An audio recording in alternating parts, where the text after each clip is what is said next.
Saudari-saudaraku yang terkasih, saya mengulangi lagi supaya bingkai sejarah yang ada di balik tulisan-tulisan sejarah itu dapat ditangkap dengan baik, karena bagi saya itu sangat penting untuk memahami kisah-kisah dan berbagai macam hal yang ada di dalam teks kitab suci kita secara sangat singkat. Kita sudah membicarakan sesudah Salomo meninggal, kerajaan itu pecah menjadi dua. Karena apa? Karena yang menggantikan Salomo, yaitu Raja Rehabeam, diminta oleh rakyat bagian utara wilayah Palestina untuk meringankan beban mereka. Tetapi raja itu malah mengatakan, saya akan memperberat beban yang pernah diberikan oleh Raja Salomo.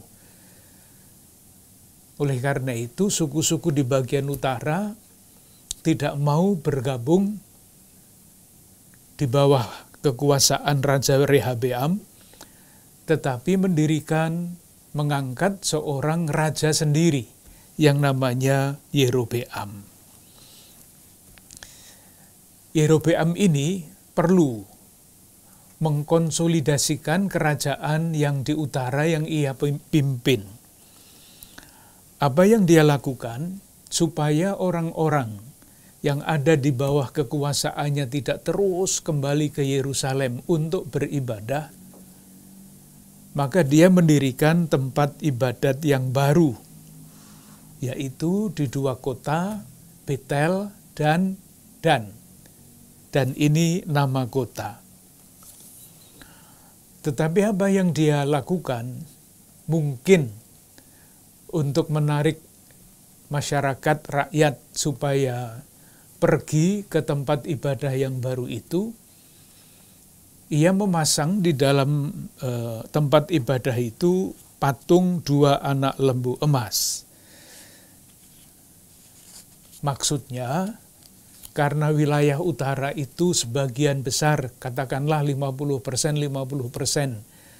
penduduknya adalah orang-orang Kanaan, dan orang-orang Kanaan itu menyembah Baal, dan Baal itu direpresentasikan di dalam patung anak lembu emas, maka dia memasukkan patung lembu emas di tempat ibadah yang dia dirikan itu. Tentu dengan demikian dia menjadi raja yang sangat membingungkan. Ini maunya apa? Karena di dalam teks yang sudah kita baca, Yerobeam ini mengatakan, inilah Allah-Allah, artinya Baal-Baal itu, yang memimpin kalian keluar dari Mesir. Jadi demi politik, ia menyalahgunakan agama, hal yang sudah rupa-rupanya sejak dulu sampai sekarang tidak hilang dari sejarah umat manusia. Kita sampai di situ. Jadi konsolidasi politik dengan memanipulasi agama. Selanjutnya, dia diganti oleh Raja Omri. Kita bisa membaca sejarahnya pada 1 Raja bab 16. Jadi di dalam kisah ini nanti diganti-ganti, ada Raja Israel, ada Raja Yehuda, bergantian ceritanya. Apa yang dikatakan mengenai raja ini, 1 Raja bab 16 ayat 24, konsolidasi kerajaan lagi. Kalau raja sebelumnya mengkonsolidasikan dengan jalan agama, mendirikan tempat ibadah baru, Raja Omri ini mengkonsolidasikan kerajaannya dengan membeli satu gunung, Semer, dan menjadikan gunung itu pusat pemerintahannya, menjadi kota Samaria. 1 Raja bab 16 ayat 24. Kemudian ia membeli gunung Samaria daripada Semer dengan 2 talenta perak. Ia mendirikan suatu kota di gunung itu dan menamainya Samaria. Jadi tempat ibadah ada, pusat kerajaan ada. Tetapi kemudian penilaian macam apa yang diterima oleh Raja Omri ini? Ayat 25 sampai dengan 26. Itu seolah-olah referen. Kemudian, Omri melakukan apa yang jahat di mata Tuhan, dan ia melakukan kejahatan lebih daripada segala orang yang mendahuluinya. Semakin lama semakin jahat, artinya semakin jauh dari semangat agama Yahweh. Sesudah itu, ada raja yang namanya Raja Ahab. 1 Raja bab 16 ayat 30. Mulai dari ayat 29 sampai 34, referennya sama. Bab 16 ayat 30. Ahab bin Omri, anaknya Omri, raja yang tadi disebut, melakukan apa yang jahat di mata Tuhan lebih daripada semua orang yang mendahuluinya. Menyembah Baal, ayat 31 sampai 33, untuk menyenangkan istrinya yang bernama Isabel, anak Etbaal, raja orang Sidon. Nah, ketika Yahwisme mulai luntur, dibuat luntur dengan macam-macam alasan oleh raja-raja itu, dan ini yang menjadi sangat penting, muncullah nabi-nabi. Ini nanti menjadi penting di dalam pemikiran iman. Nanti ada yang namanya istilah suara kenabian. Nah, ini nabi-nabi pertama munculnya pada zaman ini, pada zaman Ahab. Nabi yang pertama adalah Nabi Elia. Nah, saya ingin mengulangi apa yang sudah kita bicarakan waktu itu secara tergesa-gesa. Apa yang dilakukan oleh Elia, secara singkat, yang dia lakukan adalah memurnikan iman terhadap Yahweh. Berhadapan dengan berhala-berhala yang disebut dengan berbagai macam nama. Yang paling terkenal adalah Baal. Kita baca lagi 1 Raja bab 17.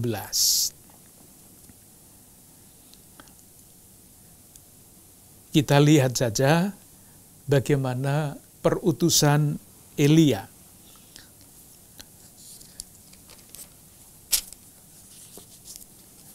Itu diceritakan pada bab 18 dengan judul Elia di Gunung Karmel.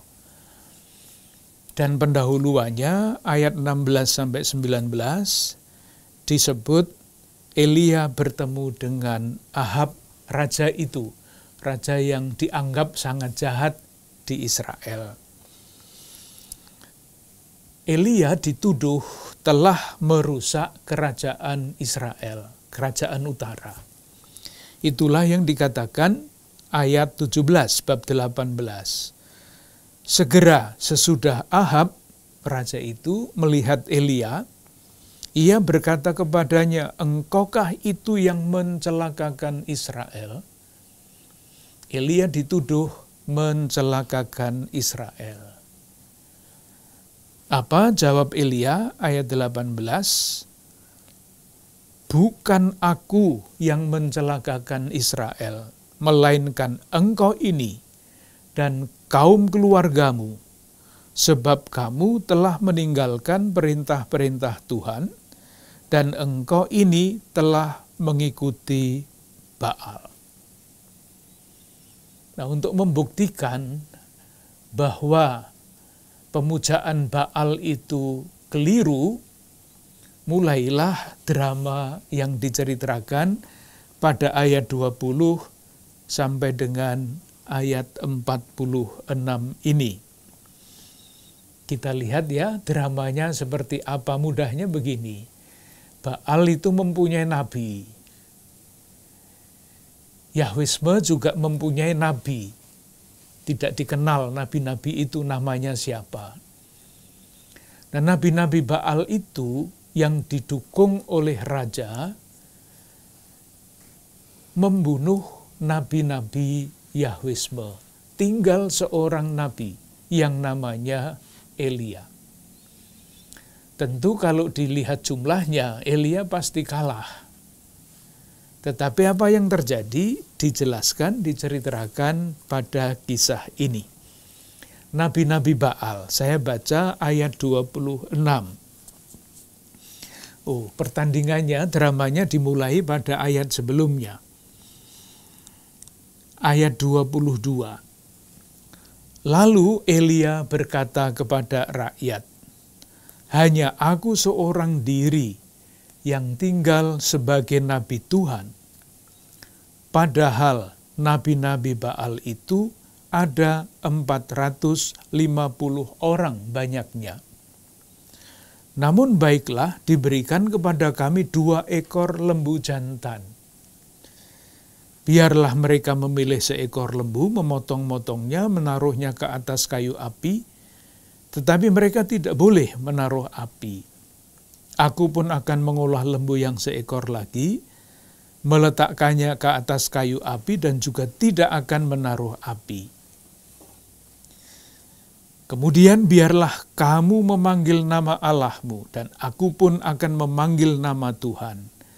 Maka Allah yang menjawab dengan api, dialah Allah. Seluruh rakyat menyahut, katanya, baiklah demikian.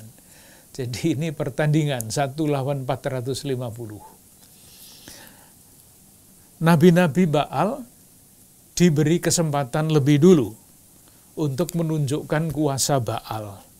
Menarik sekali. Ayat 26. Mereka itu nabi-nabi Baal, mengambil lembu yang diberikan kepada mereka, mengolahnya, dan memanggil nama Baal dari pagi sampai tengah hari. Katanya, ya Baal, jawablah kami. Tetapi tidak ada suara, tidak ada yang menjawab. Sementara itu mereka berjingkat-jingkat di sekeliling mezbah yang dibuat mereka itu. Silahkan menggambarkan peristiwa pertandingan itu. Pada waktu tengah hari Elia mulai mengejek mereka. Katanya, panggillah lebih keras. Bukankah dia Allah? Mungkin ia merenung. Mungkin ada urusannya. Mungkin ia bepergian. Barangkali ia tidur dan belum terjaga. Ini kalau dibaca dengan agak nakal, panggillah lebih keras, bukankah dia Allah? Mungkin dia merenung, mungkin ada urusannya itu, mungkin sedang pergi ke kamar mandi. Maka mereka memanggil lebih keras, menoreh-noreh dirinya dengan pedang dan tombak, seperti kebiasaan mereka. Tetapi tidak ada suara, tidak ada yang menjawab, tidak ada tanda perhatian. Kata Elia kepada seluruh rakyat itu, datanglah dekat kepadaku. Nah sekarang Elia yang mulai main. Ayat 36. Kemudian pada waktu mempersembahkan korban petang, tampillah Nabi Elia dan berkata, dia berdoa, ya Tuhan Allah Abraham, Ishak dan Israel, pada hari ini biarlah diketahui orang bahwa Engkaulah Allah di tengah-tengah Israel, dan bahwa aku ini hambamu, dan bahwa atas firman-Mu aku melakukan segala perkara ini. Jawablah aku ya Tuhan, jawablah aku supaya bangsa ini mengetahui bahwa Engkaulah Allah ya Tuhan, dan Engkaulah yang membuat hati mereka tobat kembali. Lalu apa yang terjadi? Turunlah api Tuhan menyambar habis korban bakaran. Nah, yang paling penting tentu saja adalah ayat 19. Maaf, 39. Ketika seluruh rakyat melihat keadaan itu, sujudlah mereka serta berkata, Tuhan, dialah Allah, Tuhan, dialah Allah. Apa yang terjadi mengerikan? Kata Elia kepada mereka, tangkaplah nabi-nabi Baal itu, seorang pun dari mereka tidak boleh luput. Setelah ditangkap, Elia membawa mereka ke sungai Kison dan menyembelih mereka di sana. Jadi ini perjanjian lama ya. Jadi kekerasan-kekerasan semacam ini masih sangat biasa. Tentu ini berkaitan dengan kesadaran moral di dalam sejarah umat manusia. Jadi kalau sekarang ini banyak orang yang kejam-kejam, itu ya masih zaman dulu, kesadaran moralnya belum tumbuh dengan baik. Seperti zaman perjanjian lama yang kita baca tadi itu. Keberhasilan Elia itu apa? Keberhasilan Elia boleh dikatakan ada 3. Dari kisah tadi kan berakhir pada ayat 39, dinyatakan dengan sangat jelas bahwa Yahweh adalah Allah Israel, yang membawa umat Allah, membawa mereka dari Mesir, bukan Baal. Dulu pernah kita singgung, umat Allah perjanjian lama ketika keluar dari Mesir, ya memandang Yahweh itu sebagai Allah pembebas. Allah pelindung ketika mereka mengembara di padang gurun. Nah, ketika mereka berada di tempat tanah terjanji, mereka mulai bertani. Maka pertanyaan mereka, apakah Yahweh yang membebaskan kami itu Israel, adalah juga Allah yang memberikan kesuburan? Pertanyaannya logis. Ini pertanyaan di dalam komunitas yang berada di dalam tanda petik krisis kebudayaan, dari pengembara menjadi petani. Oleh karena itu dijawab dengan cerita tadi. Buktinya apa? Bahwa Yahweh adalah Allah yang memberikan kesuburan. Mendatangkan hujan atau menyetop hujan. Bab 17 ayat 1. 1 Raja bab 17 ayat 1. Lalu berkatalah Elia orang Tisbe dari Tisbe Gilead kepada Ahab. Ahab itu raja yang tadi kita bicarakan. Demi Tuhan yang hidup, Allah Israel yang kulayani, sesungguhnya tidak akan ada embun atau hujan pada tahun-tahun ini, kecuali kalau ku katakan. Ini bukti bahwa Yahweh itu menguasai tanah, menyetop hujan, tetapi kemudian pada bab 18 ayat 1 dari kisah ini mendatangkan hujan, jadi memberikan kesuburan. Bab 18 ayat 1. Dan sesudah beberapa lama, datanglah firman Tuhan kepada Elia dalam tahun yang ketiga. Pergilah, perlihatkanlah dirimu kepada Ahab, sebab aku hendak memberi hujan ke atas muka bumi. Jadi yang dibuktikan oleh Elia adalah Allah pembebas, juga Allah yang memberikan kesuburan. 1. Yang kedua, yang berkuasa atas hidup dan mati manusia itu bukan Baal, tetapi Yahwe. Ya, kita melompat untuk melihat buktinya. Kita bisa melihat kitab 2 Raja bab 1 sampai 4. Jadi membuktikan bahwa Yahwe adalah Allah orang hidup dan orang mati, bisa mematikan orang tetapi juga memberikan kehidupan. Ini judulnya Nabi Elia memberitahukan kematian Ahazia. Ceritanya menarik. Saya baca ayat 1 sampai ayat 4. Sesudah Ahab mati, maka memberontaklah Moab terhadap Israel. Pada suatu hari jatuhlah Ahazia dari kisi-kisi kamar atasnya yang ada di Samaria, lalu menjadi sakit. Kemudian dikirimnya utusan-utusan dengan pesan, pergilah, mintalah petunjuk kepada Baal Sebub, dewa Kanaan, Allah di Ekron, apakah aku akan sembuh dari penyakit ini? Jadi pelihat rupanya. Tetapi berfirmanlah malaikat Tuhan kepada Elia, orang Tisbe itu.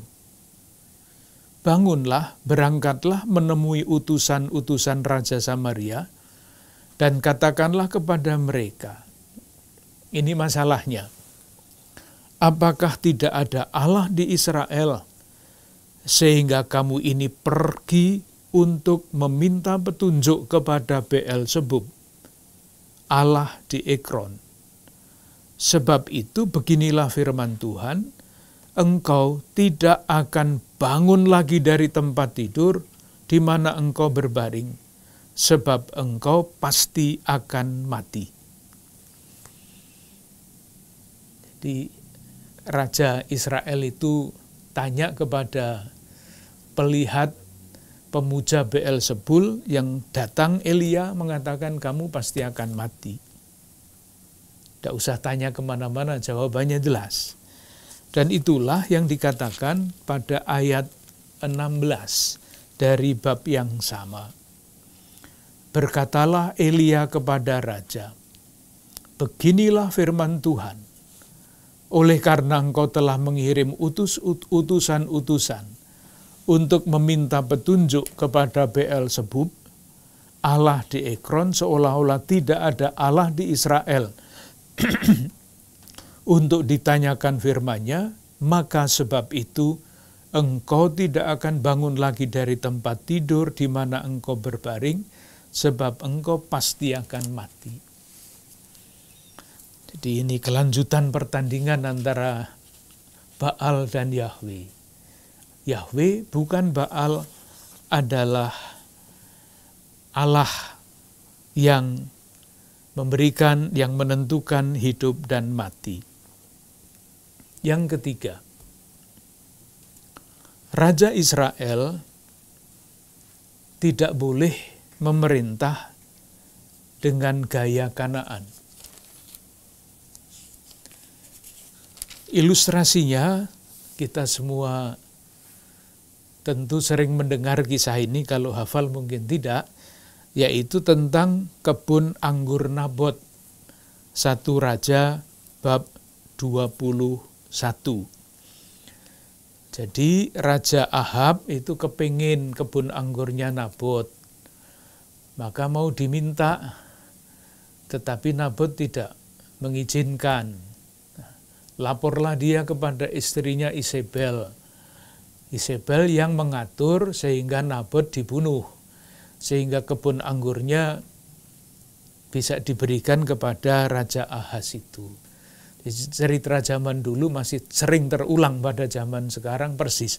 Tetapi kisah ini ditempatkan di sini dengan pesan Raja Israel tidak boleh memerintah dengan gaya Kanaan seperti yang dilakukan Raja Ahab dan istrinya Yezebel terhadap Nabot.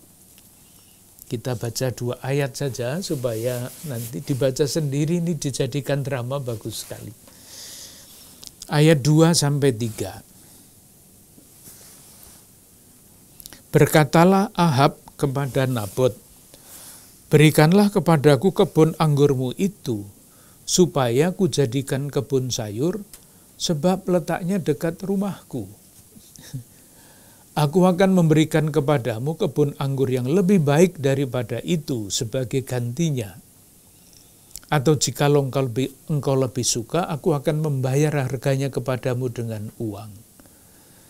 Jawab Nabot kepada Ahab, kiranya Tuhan menghindarkan aku daripada memberikan milik pusaka nenek moyangku kepadamu.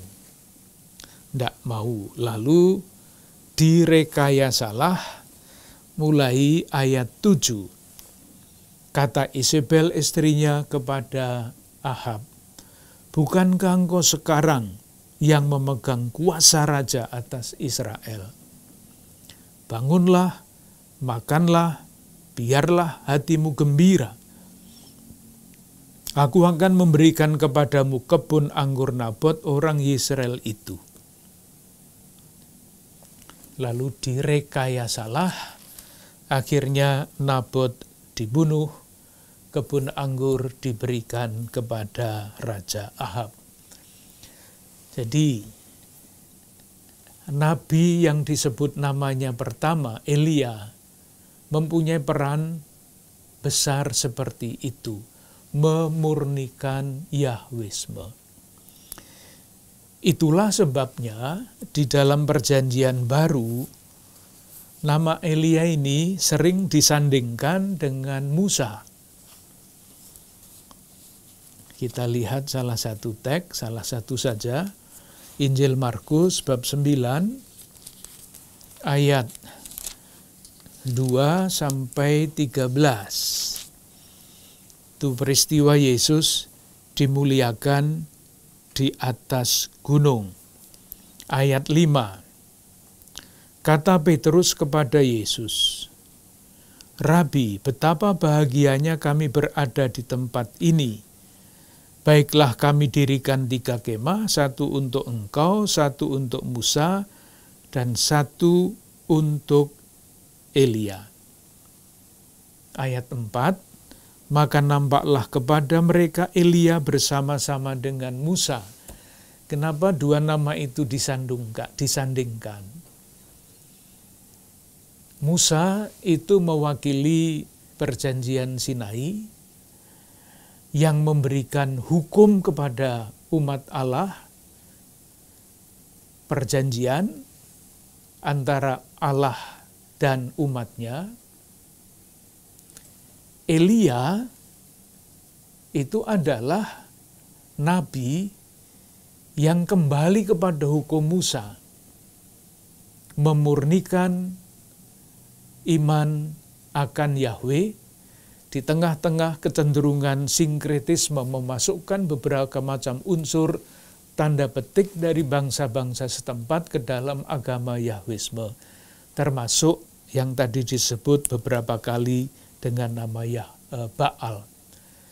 Di Musa mewakili Taurat Musa, inti perjanjian yang mengikat Allah dengan umatnya. Elia memurnikan dan bahkan memodernisasikan perjanjian itu. Dan itulah peran seorang nabi. Ada satu hal yang menarik menurut saya, mungkin baik untuk kita simak sebentar saja. Kembali kepada 1 Raja bab 19. Nah, sesudah menang pertandingan dengan nabi-nabi Baal itu, Elia itu sendiri ketakutan. Karena musuhnya yang dilawan adalah raja. Maka Elia melarikan diri, disuruh pergi ke Gunung Horeb, bab 19, 1 Raja ayat 1-8. Nah, sesudah macam-macam wawancara antara Elia dengan Tuhan, ayat 8, maka bangunlah ia, lalu makan dan minum, dan oleh kekuatan makanan itu ia berjalan 40 hari, 40 malam lamanya sampai ke gunung Allah, yakni gunung Horeb. Ini gunung Sinai lagi. Yang mau saya tunjukkan di dalam peristiwa ini, bagaimana Elia mengalami kehadiran Allah. Kita baca ya, 1-2 ayat saja. Pada ayat 3, bab 19, Elia takut. Maka takutlah ia bangkit dan pergi menyelamatkan nyawanya. Elia takut. Bahkan ingin mati, ayat 4. Tetapi ia sendiri masuk ke padang gurun sehari perjalanan jauhnya, lalu duduk di bawah sebuah pohon ara, kemudian ia ingin mati. Coba silahkan ikut merasakan apa yang dirasakan oleh Elia sesudah berjuang gagah berani. Mungkin energinya habis, energi kejiwaan, energi kerohanian habis, maka ingin mati. Nah, ketika Elia berada di dalam keadaan seperti itu, Tuhan menyapa dia. Nah, itu yang ingin saya tunjukkan. Menyatakan diri di dalam apa? Kita lihat ya, bab 19 ayat 11. Lalu firman-Nya, keluarlah dan berdiri di atas gunung itu di hadapan Tuhan. Maka Tuhan lalu, angin besar dan kuat yang membelah gunung-gunung dan memecahkan bukit-bukit batu mendahului Tuhan. Tetapi tidak ada Tuhan dalam angin itu. Satu. Yang kedua, ayat 11, masih yang sama, bagian yang akhir. Dan sesudah angin itu datanglah gempa. Tetapi tidak ada Tuhan di dalam gempa itu. Dan sesudah gempa itu datanglah api. Tetapi tidak ada Tuhan dalam api itu. Jadi dalam tanda-tanda yang dahsyat itu Tuhan tidak ada. Baru kemudian ayat 12 bagian kedua, dan sesudah api itu datanglah bunyi angin sepoi-sepoi basah. Segera sesudah Elia mendengarnya, ia menyelubungi mukanya dengan jubahnya, lalu pergi keluar dan berdiri di pintu gua itu. Maka datanglah suara kepadanya yang berbunyi, apakah kerjamu di sini, hai Elia? Yang mau dikatakan, sekurang-kurangnya, kalau kita membacanya di dalam kacamata iman sekarang, bisa dikatakan bahwa memang Tuhan itu tidak jarang menampakkan diri di dalam hal-hal yang luar biasa. Maka seringkali kan kita kalau ikut di dalam pertemuan-pertemuan, Tuhan itu luar biasa, gitu kan? Luar biasa, luar biasa. Justru itulah yang mungkin mau dikatakan Tuhan tidak selalu harus menampakkan diri di dalam hal-hal yang luar biasa. Tetapi Tuhan di dalam peristiwa ini justru menampakkan diri di dalam hal-hal yang sama sekali tidak luar biasa. Angin sepoi-sepoi basah. Hal yang biasa, sederhana. Pesan imannya, kalau boleh, kalau tidak boleh juga tidak apa-apa. Mari kita cari Tuhan, tidak usah di dalam hal-hal yang luar biasa. Tetapi tantangan iman kita adalah menemukan Tuhan di dalam hal-hal yang sangat biasa. Silahkan melanjutkan dengan renungan menurut keyakinan masing-masing. Kita lanjutkan. Sesudah Elia, muncullah Elisa. Dua nabi yang tidak punya tulisan yang diwariskan kepada kita. Nabi-nabi ini tidak menulis. Kumpulan pewartaan nabi yang kemudian ditulis, itu baru mulai pada abad berikutnya, tahun 760-an, tidak usah dihafalkan tahunnya, tetapi pasti kenal namanya, Amos, Hosea. Tetapi peran para nabi-nabi itu, baik yang menulis maupun yang tidak menulis, sama. Peran pertama adalah mendampingi umat, dan dalam pendampingan itu menyampaikan kehendak Tuhan. Menyampaikan kehendak Tuhan itu bisa berarti macam-macam, bisa menegur, bisa menghibur, bisa menyatakan hukuman, tetapi juga bisa menyatakan pembebasan. Intinya mendampingi umat. Jadi itulah peran pokok seorang nabi. Nabi dikaitkan dengan kata nubuat. Nah, nubuat itu seringkali dimengerti dengan cara yang sempit. Nubuat, seorang yang bisa bernubuat, itu artinya orang yang bisa melihat masa depan.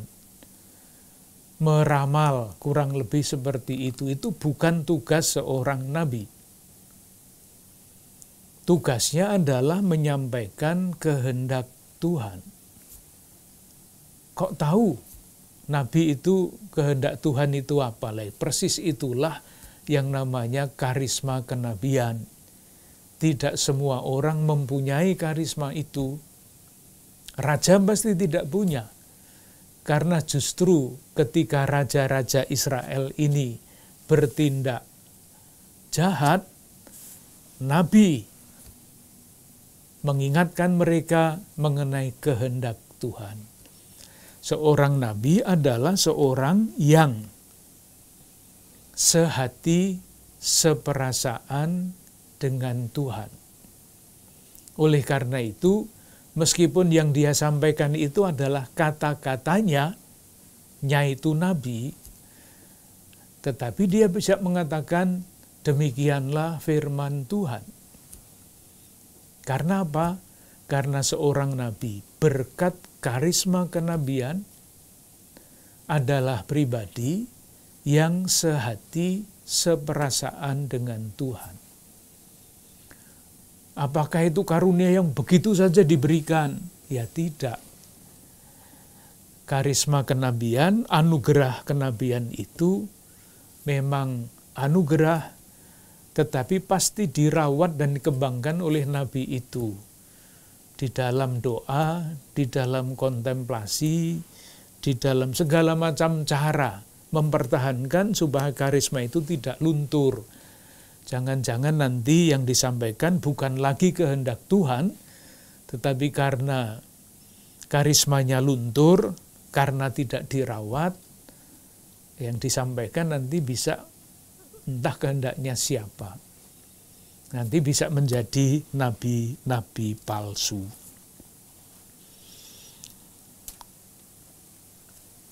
Itu mengenai Elia. Sekarang kita berbicara mengenai Elisa.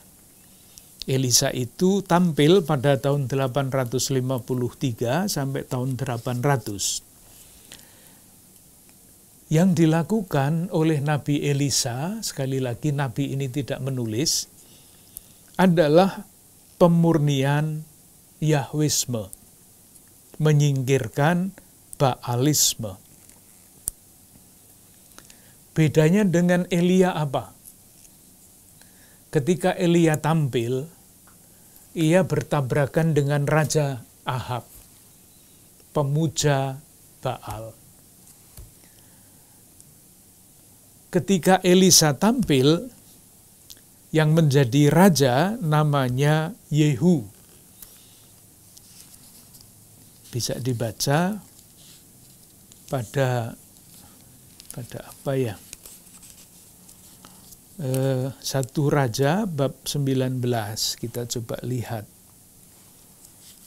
Ayat 19 sampai 21, itu panggilan Elisa. Panggilannya bagus, nanti kita bisa memperhatikan nabi-nabi itu mempunyai panggilan, jadi dipanggil menjadi nabi. Itu panggilannya macam-macam rumusannya. Panggilan Elisa diceritakan begini, 1 Raja bab 19 ayat 19 sampai 21. Setelah Elia pergi dari sana, ia bertemu dengan Elisa bin Shafat yang sedang membajak dengan 12 pasang lembu, sedang ia sendiri mengemudikan yang ke-12. Ketika Elia lalu dari dekatnya, ia melemparkan jubahnya kepadanya. Jadi panggilan Elisa itu ketika dia sedang membaca, dilempar jubah oleh Elia. Lalu akhirnya bagaimana? Ayat 21, lalu berbaliklah ia daripada Elia, ia mengambil pasangan lembu itu, menyembelihnya, memasak dagingnya dengan bajak lembu itu sebagai kayu api, ia memberikan daging itu kepada orang-orangnya, kemudian makanlah mereka. Sesudah itu bersiaplah ia, lalu mengikuti Elia dan menjadi pelayannya. Ini panggilannya. Peranan Elia apa? Tadi sudah dikatakan, peranannya adalah melanjutkan pembaharuan Yahwisme. Sekarang kita meloncat pada kitab Kedua Raja, bab 9. Kitab Kedua Raja bab 9. Kalau Elia tadi berhadapan dengan Raja Ahab, Elisa itu tampil ketika Raja Yehu memerintah.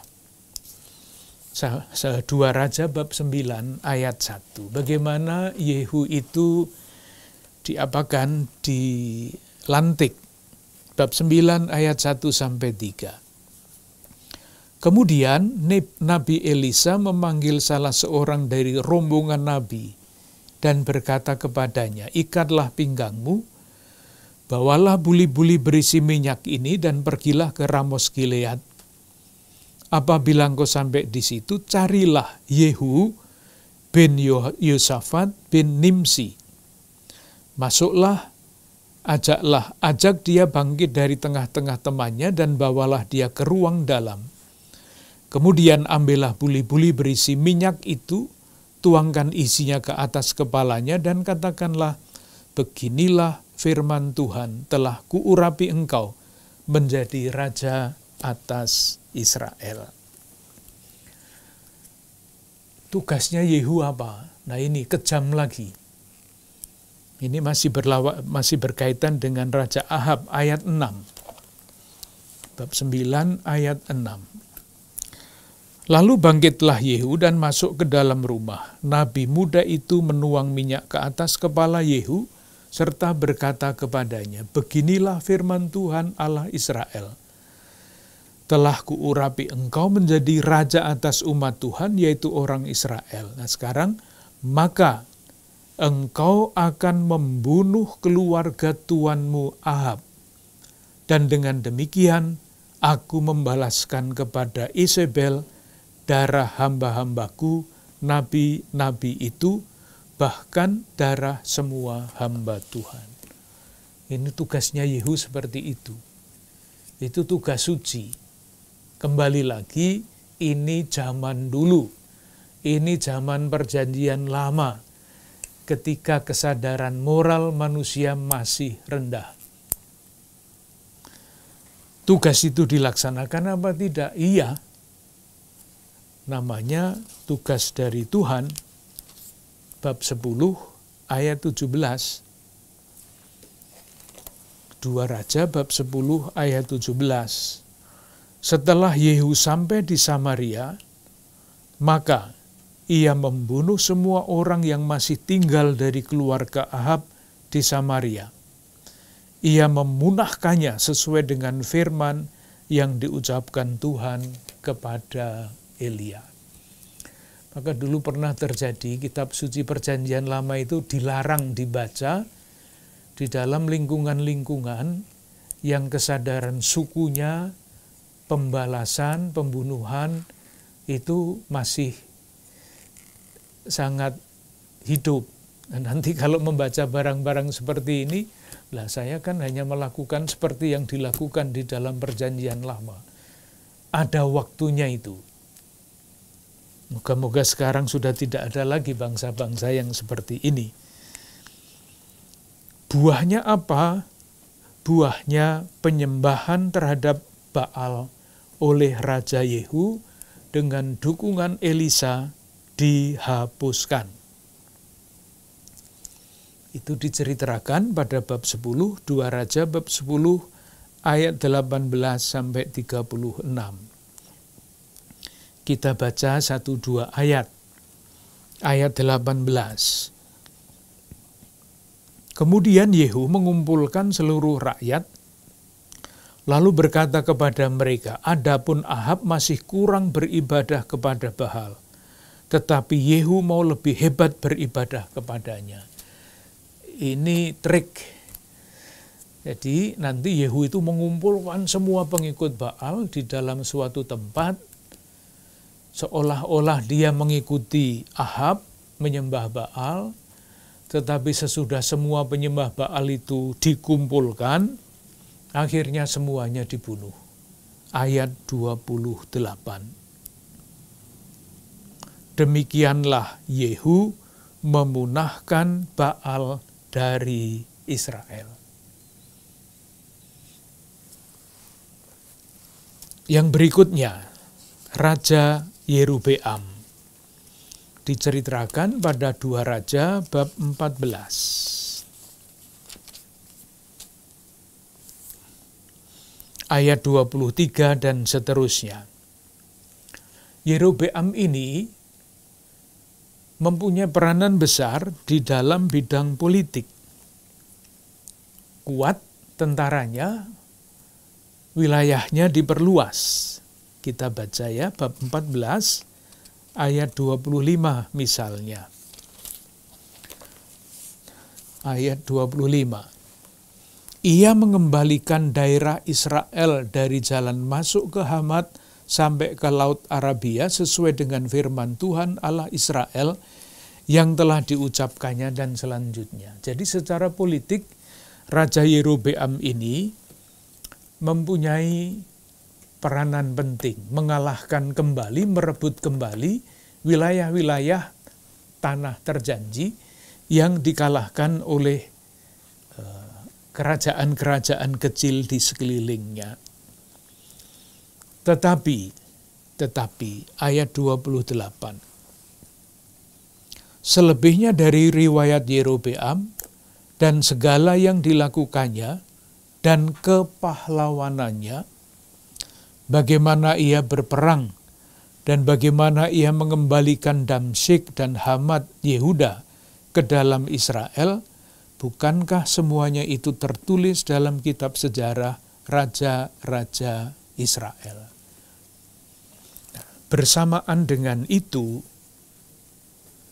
kerajaan menjadi makmur, tetapi ketika kerajaan menjadi makmur, kesenjangan antara yang kuat dan yang lemah, yang kaya dan yang miskin itu semakin besar. Sejarah berulang dari zaman dulu sampai zaman sekarang. Nah, di dalam pemerintahan Yerobeam ini muncul nabi yang sudah lebih kita kenal, yaitu Nabi Amos. Menarik, kita coba lihat ya, Amos. Nabi Amos. Jadi di belakang, di balik tulisan Nabi Amos, itu ada kerajaan yang rajanya adalah Yerobeam, wilayahnya diperluas, kerajaannya menjadi makmur, tetapi ketidakadilan merajalela. Amos ini nabi yang khusus. Kita coba lihat bagaimana cerita mengenai panggilannya. Amos bab 1 ayat 1. Perkataan yang dinyatakan kepada Amos, salah seorang peternak domba dari Tekoa, tentang Israel pada zaman Usia Raja Yehuda dan dalam zaman Yerobeam ini, tadi disebut namanya, anak Yoas, Raja Israel 2 tahun sebelum gempa bumi. Biasanya nabi-nabi itu berasal dari lingkungan nabi. Amos ini tidak. Dia adalah seorang peternak domba dari Tekoa. Dan masa perutusannya juga tidak lama, hanya 3 bulan. Nabi-nabi yang lain itu tahun-tahunan, ini 3 bulan. Tapi bukan itu yang paling penting, yang paling penting adalah suara kenabian ketika keadaan masyarakat umat Allah perjanjian lama itu timpang, tidak sesuai dengan cita-cita hukum perjanjian. Kita baca beberapa ayat, nanti terus dilanjutkan sendiri membaca semua kitab Nabi Amos. Bab 2 ayat 6 dan seterusnya. Judulnya adalah hukuman atas Israel. Ini Israel sudah merosot terus ya, sampai nanti puncaknya tahun 722. Ayat 6 bab 2. Beginilah firman Tuhan. Karena 3 perbuatan jahat Israel, bahkan 4, aku tidak akan menarik kembali keputusanku. Kejahatan itu apa? Selanjutnya. Oleh karena mereka menjual orang benar karena uang, dan orang miskin karena sepasang kasut. Mereka menginjak-injak kepala orang lemah ke dalam debu, dan membelokkan jalan orang-orang sengsara. Dan selanjutnya, itu kejahatan yang menunjukkan ketidakadilan. Bab 4, ayat 1-3. Judulnya terhadap perempuan-perempuan Samaria yang mabuk kemewahan. Dengarlah firman ini, hai lembu-lembu Basan. Jadi yang mabuk kemewahan itu digambarkan sebagai lembu-lembu Basan yang gemuk-gemuk itu. Yang ada di gunung Samaria yang memeras orang lemah, yang menginjak orang miskin, yang mengatakan kepada tuan-tuanmu, bawalah kemari, supaya kita minum-minum, dan selanjutnya. Ketidakadilan, bab 5, ayat 21-24. Aku membenci, aku menghinakan perayaanmu, dan aku tidak senang kepada perkumpulan rayamu. Sungguh apabila kamu mempersembahkan kepadaku korban-korban bakaran dan korban-korban sajianmu, aku tidak suka. Dan korban keselamatanmu berupa ternak yang tambun, aku tidak mau pandang. Jauhkanlah daripadaku keramaian nyanyian-nyanyianmu. Lagu gambusmu tidak mau aku dengar. Lalu, tetapi biarlah keadilan bergulung-gulung seperti air, dan kebenaran seperti sungai yang selalu mengalir. Yang dikritik di sini tadi kan dikatakan zaman itu negaranya makmur, ibadah meriah, tetapi ibadah yang meriah tidak dibarengi dengan pembangunan keadilan sosial. Sekarang orang mengatakan kejahatan yang ditutupi bahkan oleh ibadah. Ibadahnya meriah tetapi sebetulnya bukan ibadah yang tulus.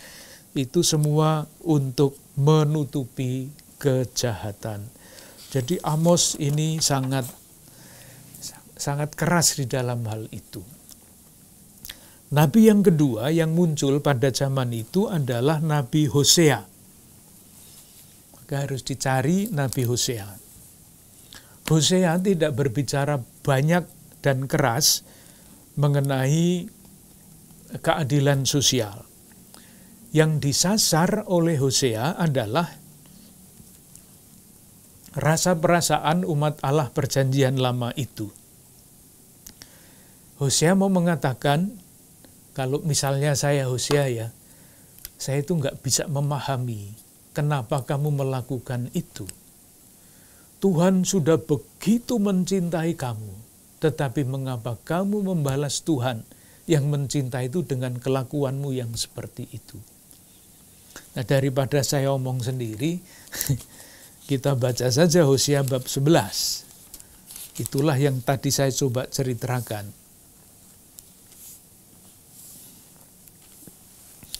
Hosea bab 11 ayat 1 sampai 11. Menarik.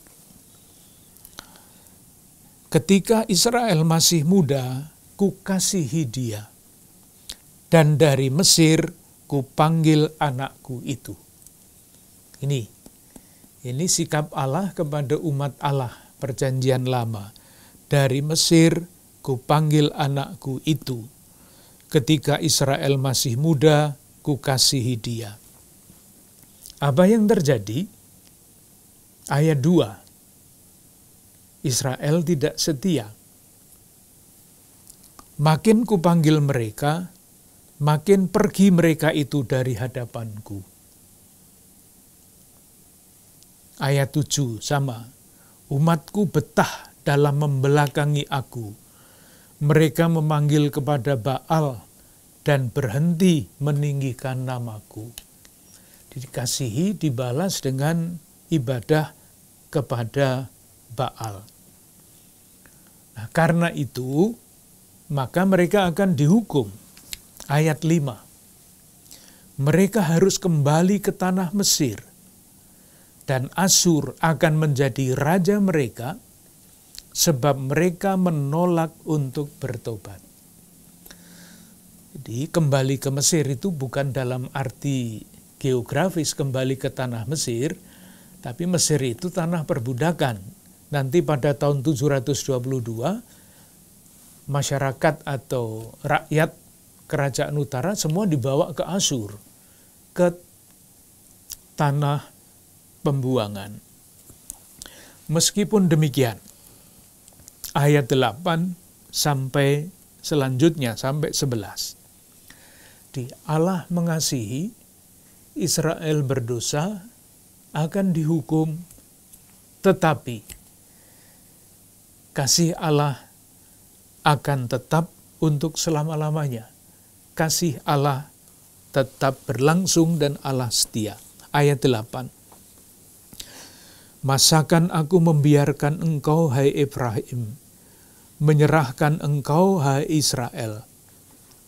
Masakan aku membiarkan engkau seperti Atma, membuat engkau seperti Seboim. Hatiku berbalik dalam diriku, belas kasihanku bangkit serentak. Nabi mendampingi umat dengan menunjukkan salahnya, dengan mengatakan bahwa kalau begitu kalian akan dihukum, tetapi tidak berhenti di situ. Nabi memberikan warta pengharapan. Ayat 11 jelas. Masakan aku membiarkan engkau, hai Efraim, menyerahkan engkau, hai Israel. Masakan aku membiarkan engkau seperti dan selanjutnya. Ayat 9. Aku tidak akan melaksanakan murkaku yang bernyala-nyala itu. Tidak akan membinasakan Efraim kembali. Alasannya apa? Sebab aku ini Allah dan bukan manusia. Yang kudus di tengah-tengahmu, dan aku tidak datang untuk menghanguskan. Lalu dikatakan ayat 10, mereka akan mengikuti Tuhan, ia akan mengaum seperti singa dan selanjutnya. Sangat indah. Hosea bab 11, ingat nabi-nabi ini muncul ketika keadaan tidak menyenangkan dalam banyak arti, lahiriah, makmur, tetapi lupa bahwa semuanya itu adalah anugerah Tuhan. Kita lanjutkan dalam pertemuan yang akan datang. Terima kasih.